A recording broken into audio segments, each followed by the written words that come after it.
Hi, I'm Dr. Prashant Bhangi. I'm a senior consultant in liver transplant surgery as well as hepatobiliary surgery at the Medanta Institute of Liver Transplantation and Regenerative Medicine, Medanta, the Medicity in Gurugram. After completing my master's in surgery, I went on to do my master's in hepatobiliary surgery and liver transplantation at the Paul Brousse Hospital and Henri Bismuth Institute in France.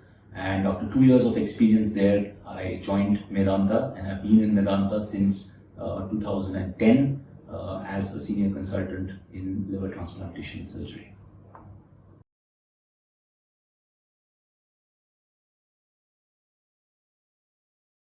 So when we talk about techniques, primarily there are two types of liver transplantation. One is what we call a disease donor liver transplantation. Disease donor liver transplantation is, unfortunately, if there is a death, maybe due to a road traffic accident or a patient who has had a head injury and he unfortunately is declared as brain dead in the ICU. If the family is willing, or if the patient had initially expressed his willingness to donate his organs after death, then there is a procedure, there is a legal procedure through which he can be declared as a prospective donor, and then the multiple organs at a time, for example, the liver, the kidneys, the heart, the pancreas, the intestine, the cornea, all these can be donated when he is fit enough. That means he's brain dead, but he's not yet completely declared dead with cardiac arrest or cardiac stoppage. Till that time, he can donate his organs. So that is wherein you can take the entire liver and transplant it into a needy patient who requires a liver transplant. That's called a disease donor liver transplantation. So it's a full organ, a whole organ liver transplantation. The other, which is more commonly practiced in the East because of the lack of awareness of organ donation and the lack of disease donation that happens in our country, is living donor liver transplantation, where a healthy, voluntary living donor can donate a part of his liver for the recipient. So a part of the liver from the donor, which in an adult typically is between 50 to 60% of the donor liver. In a child, it's about 30 to 40% from the donor liver is taken and it's transplanted into the needy recipient. So that's living donor liver transplantation. So primarily these are the two types of liver transplantation that can be done.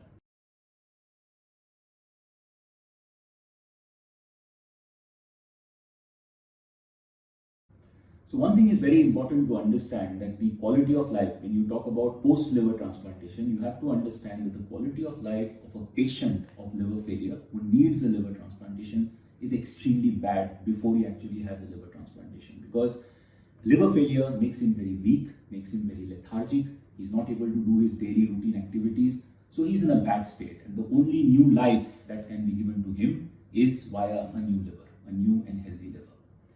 So when you talk about post-transplantation, usually for the recipient, that is the person who is having liver failure and requires a liver transplant, receives a liver transplant, he usually requires about 2 months to completely come off and improve after the liver transplant surgery. Although the stay in the hospital post-liver transplant would be about 2 to 2.5 weeks, but usually to get back to routine, hale and healthy, back to his normal activities, the general recovery process would be somewhere around 2 months. After 2 months, for the initial period of about 3 to 4 months, he needs to be careful and take care of infections, because at that point of time he is under immunosuppression, which is required in any patient after transplant, and the level of immunosuppression is a little high during the first 3 to 4 months. So at that point of time, he needs to be a little bit careful about infection.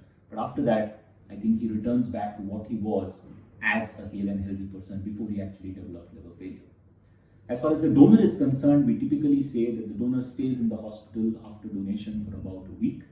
And after 1 month, after 3 weeks in fact, the patient has, or the donor has absolutely no medications.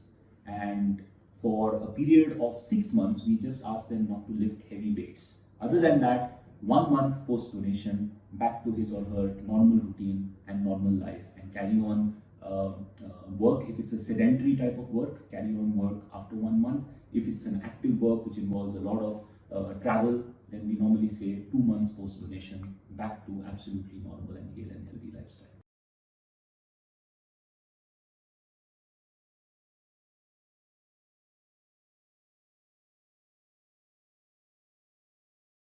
So HCC or hepatocellular carcinoma is actually what we also call primary cancer of the liver. This is a cancer that originates from the cells of the liver which are called hepatocytes. And this is, as you said, one of the major causes of death in patients with chronic liver disease. It's important to remember that 90% of hepatocellular carcinomas occur in patients with a bad liver. That means in 90% of cases, in fact, the patient will be having liver disease and then he develops a hepatocellular carcinoma. This has been, in fact, my area of research for the last 10 to 15 years. I have multiple publications and a lot of clinical work on this particular subject.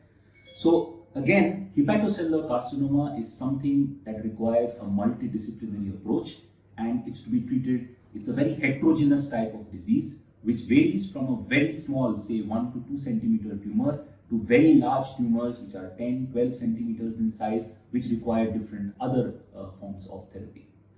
So it is generally said that the only curative treatment that is there for hepatocellular carcinoma is surgery. That means you need to get that hepatocellular carcinoma out of the body. And there are two ways of achieving that. One is what we call resection. Resection is where you remove the tumor along with a part of the liver so that you are completely able to remove the entire tumor from the body. And the second, which in fact is said to be the best option in terms of oncological outcome, is a liver transplant. Because as I told you, 90% of the cases, these patients have a bad liver. It's the bad liver, in fact, which gives rise to this liver cancer. And therefore, in liver transplantation, when you remove the entire liver, along with the tumor, you are actually taking care of both these things, the bad liver as well as the cancer. So, liver transplantation or resection, these are the two curative options that are available. Other than that, there are other options also which are available, which are non-surgical. For example, if you have a tumor which is less than 2 to 3 centimeters in size, radiofrequency ablation or microwave ablation, which is done using the ultrasound. It's ultrasound guided when you go into the tumor and you burn off that tumor.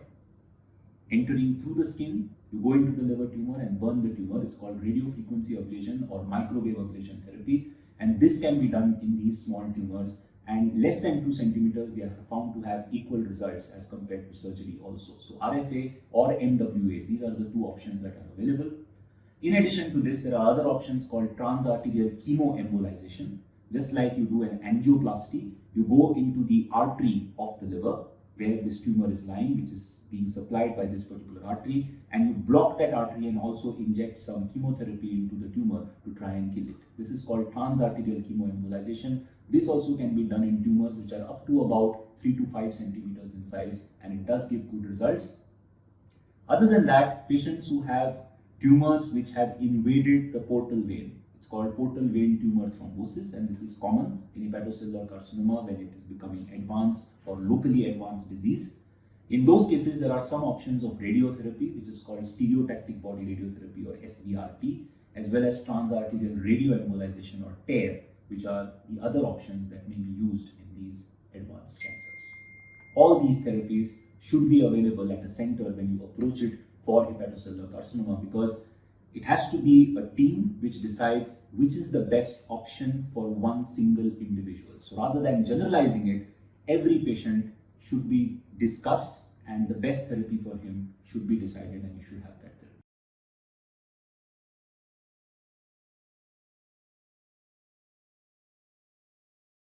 So I think primarily the most important misgiving is or in fact the unfortunate thing is that the time the patient comes to you for a transplant. Many a times people or believe that they can continue with medical line of treatment without actually taking the transplant option for a very, very long period of time, even after what they have what we call decompensated liver disease. So generally it's believed that if more than 70 to 80% of your liver function is deranged, then you will start developing some symptoms of liver failure. In spite of that, there are people who continue to try with alternative forms of medicine or with just medical treatment to treat the liver disease, which now is actually beyond medicines. So that's the time they actually require a liver transplant. So what I'm getting at is basically patients coming to us too late. What happens in those cases is that either the success of liver transplant goes down when they wait for too long a period of time before they approach us, or the chances of complication in these patients because of other organs. Because as liver failure progresses, your kidneys, your heart, your lungs also start getting affected because of the influence of the liver on the working of these particular organs. And hence, the outcome of liver transplantation in these patients is less better or is worse as compared to a patient who would come to you right in time and you have and you can transplant them. So I think the correct time of referral of a patient and the patient coming to us when he actually needs it in a condition where the outcome would be, which we normally say more than 90-95% of success after liver transplant, is the most important thing that I would say, or is one of the most frequent misgivings that the patient has, that they wait too long for coming to us for a transplant.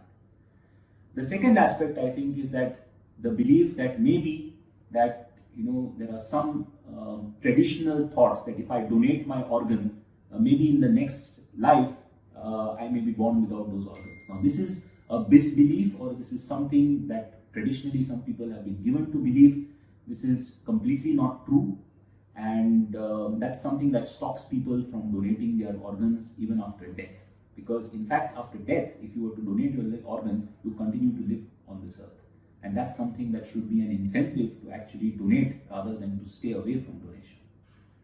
Same with living donors. With living donors, if a living donor is conceptually well worked up and well chosen, then the effect on whether it is physical work, whether it is married life, whether it is professional work, whether it is education or sports, in fact, there is no effect after a period of time. As I mentioned, 1 or 2 months, the person is absolutely able to get back to his or her normal lifestyle. So again, patients should not be having this misbelief that the donor's lifestyle post-operatively or after donation gets affected. And we are very careful when we select the donors for living donor liver transplantation. They go through a 4-step selection process, and at any point of time, if we think that they are not fit donors, we would reject those particular donors. So we respect what has always been said in the Hippocratic Oath, that primum non nocere. That means never do any harm to any patient when we select them.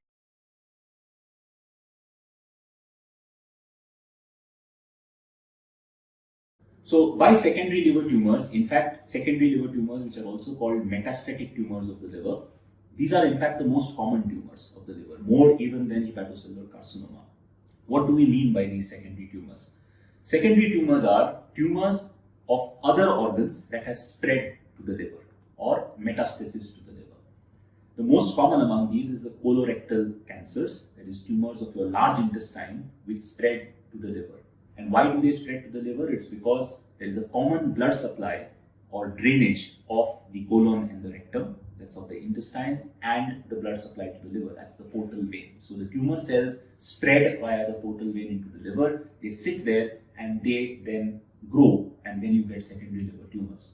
Again, as I said for primary liver cancer, for secondary liver tumors as well, the treatment of choice in fact is resection. That means you need to remove the tumor that is there in the liver, because then the tumor which is lying in the liver becomes the source for further spread of the tumor. So if you can remove the tumor which is there in the liver, in addition to where the tumor originally came from, the primary, then we can take care and we can actually cure these patients. In colorectal liver metastasis, which are the most common form of liver metastasis, chemotherapy has helped us a lot to achieve this resection. So initially you give chemotherapy to these patients because it's primarily a metastatic disease. It's a disease that has spread from somewhere else. So you give chemotherapy to these patients, control the disease, and then you do a resection and you remove the tumor that's lying in the liver along with the primary tumor. The other types of cancers which commonly spread to the liver are neuroendocrine tumors, which can be from the pancreas, or neuroendocrine tumors of the bowel, that's of the duodenum, of the small intestine, of the large intestine. You can also get tumors which are spreading from breast cancer. You can get tumors that spread from renal cancer. These can all spread to the liver and they have to be treated accordingly.